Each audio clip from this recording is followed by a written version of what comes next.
भारत के गुलामी मुक्त करवाने के कई क्रांतिकारियों ने अपना जीवन हमारे देश के लिए कुर्बान किया है। इन्हीं क्रांतिकारियों के बलिदान की वजह से ही हमारा देश एक आज़ाद मुल्क बना सका है। हमारे देश के क्रांतिकारियों के नामों की सूची में अनगिनत क्रांतिकारियों का नाम मौजूद है। उन्हीं की क्रांतिकारी नामों में से एक का नाम है राजगुरु। जी हाँ, राजगुरु। अपने जीवन को हमारे देश के लिए समर्पित कर दिया था।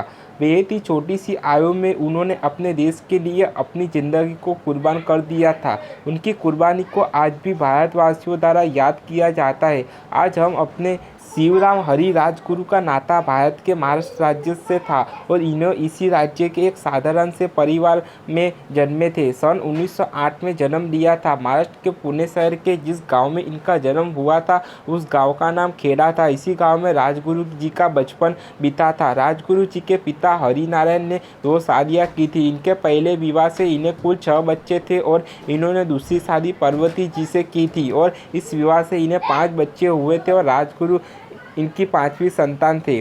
राजगुरु जी का ताल्लुक एक ब्राह्मण परिवार से था और इतिहास में मौजूद जानकारी के अनुसार राजगुरु जी को इनकी मां पार्वती बाई और इनके बड़े भाई द्वारा पाला गया था, क्योंकि जहां वे महज 6 वर्ष की आयु में थे तो उस वक्त इनके पिताजी हरिनारायण का देहांत हो गया था। अपने गांव के ही एक मराठी स्कूल में राजगुरु जी ने अपनी पढ़ाई की थी। कुछ सालों तक अपने गांव में रहने के बाद राजगुरु जी वाराणसी चले गए थे। वाराणसी में आकर इन्होंने विद्यालय में और संस्कृति विषय की पढ़ाई की थी। महज 15 वर्ष की आयु में राजगुरु जी को हिंदू धर्म के ग्रंथों का अच्छी खासा ज्ञान भी हो गया था और यह एक ज्ञानी व्यक्ति थे। कहा जाता है कि इन्होंने सिद्धांत के मुद्री की बहुत ही कम समय में याद कर लिया था। जिस वक्त राजगुरु जी वाराणसी में अपनी शिक्षा ग्रहण कर रहे थे तभी उसकी मुलाकात हमारे देश के कुछ क्रांतिकारी से हुई थी जो हमारे देश के अंग्रेजों से आज़ाद करवाने की लड़ाई लड़ रहे थे। इन क्रांतिकारियों में मिलने के बाद राजगुरु जी भी हमारे देश को आज़ाद करवाने के संघर्ष में लग गए और उन्होंने साल 1924 में हिंदुस्तान सोशलिस्ट रिपब्लिकन एसोसिएशन को ज्वाइन कर लिया था। एसोसिएशन एक क्रांतिकारी संगठन था जिसका चंद्रशेखर आज़ाद, भगत सिंह, सुखदेव थापर और अन्य क्रांतिकारियों द्वारा बनाया गया था। MSR का लक्ष्य केवल देश के आज़ादी से जुड़ा था। इस एसोसिएशन के सदस्य के रूप में राजगुरु जी ने पंजाब, आगरा, लाहौर और कानपुर जैसे शहरों में जाकर वहां के लोगों को अपने एसोसिएशन के साथ जोड़ने का कार्य किया था। वहीं काफ़ी समय के अंदर ही राजगुरु जी भगत सिंह जी के काफ़ी अच्छे मित्र भी बन गए थे और इन दोनों वीरों के साथ मिलकर ब्रिटिश इंडिया के खिलाफ कई आंदोलन किए थे। राजगुरु जी ने साल 1928 में भारत के प्रसिद्ध क्रांतिकारी लाला लाजपत राय की हत्या का बदला अंग्रेजों से लिया था। दरअसल इसी साल ब्रिटिश इंडिया ने भारत में राजनीतिक सुधारों के मुद्दे पर गौर करने के लिए साइमन कमीशन नियुक्त किया था, लेकिन इस आयोग में एक भी भारतीय नेता को शामिल नहीं किया गया था, जिसके चलते नाराज भारतीय राष्ट्रवादी नेताओं ने इस आयोग का बहिष्कार किया था और इसी बहिष्कार के दौरान हुई एक लाठीचार्ज में लाला लाजपत राय की देहांत हो गया था। लाला लाजपत राय की मृत्यु होने के बाद राजगुरु जी, भगत सिंह जी और चंद्रशेखर आज़ाद जी ने एक साथ मिलकर इस हत्या का बदला लेने का संकल्प लिया था। अपने संकल्प में इन्होंने पुलिस अधीक्षक जेम्स स्कॉटर को मारने का प्लान बनाया था, क्योंकि जेम्स और स्कॉटर आदेश पर ही लाठीचार्ज की गई थी जिसमें राय जी की मृत्यु हो गई थी।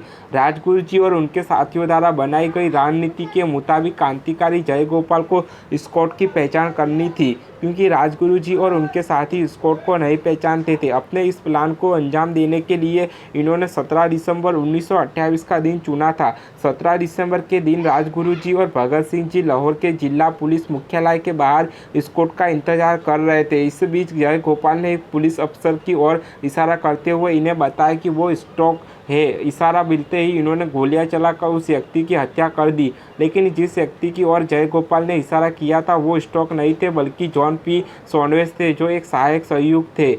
जॉन पी सॉन्डर्स की हत्या होने के बाद अंग्रेजों ने पूरे भारत में उनके कातिलों को पकड़ने के लिए कार्रवाई शुरू कर दी थी।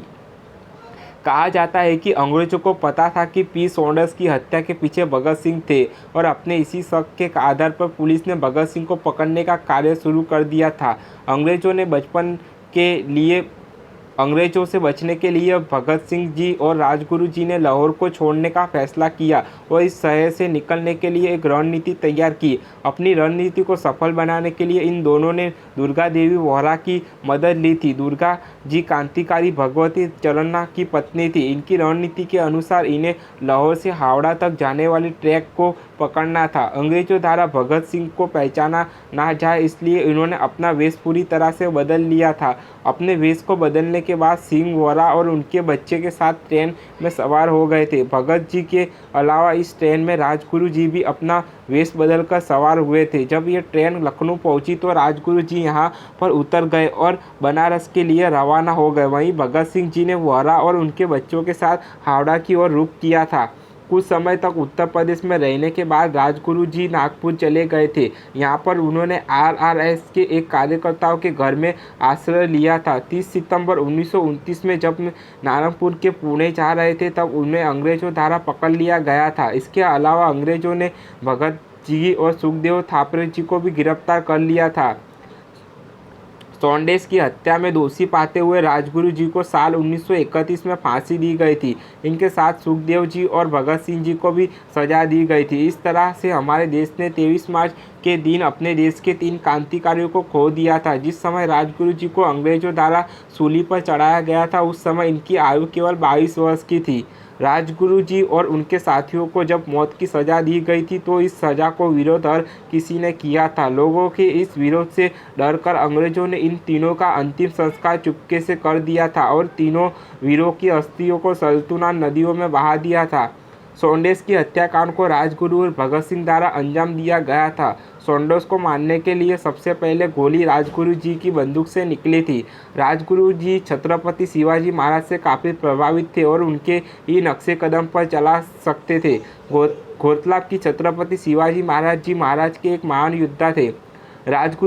राजगुरु जी को कुश्ती करना और शारीरिक अभ्यास करना बेहद ही पसंद था और कहा जाता है कि वो कई कुश्तियों की प्रतियोगिता में भी हिस्सा लिया करते थे और कुश्ती के कई तरह के संगठनों से भी जुड़े थे। राजगुरु की कभी कभी किसी कार्य को करने से डरते नहीं थे। कहा जाता है कि नई दिल्ली में सेंट्रल असेंबली हॉल पर बम फेंकने का कार्य पहले राजगुरु जी ने को दिया गया था और इन्होंने बिना किसी डर के कार्य करने के लिए हाँ कर दी थी। हालांकि बाद में कुछ कारणों के चलते इस कार्य के लिए भगत सिंह के साथ इनकी जगह पर बटुकेश्वर दत्त को भेजा गया था। इन्होंने 8 अप्रैल 1929 को इस कार्य को अंजाम दिया था।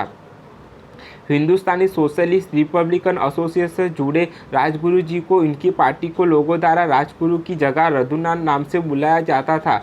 राजगुरु जी हमारे देश के लिए गए बलिदानों को याद करते रहेंगे। इनके गांव का नाम बदलकर इनके नाम पर रख दिया गया था। इनका गांव खेत को राजगुरु नाम के गांव से जाना जाता है।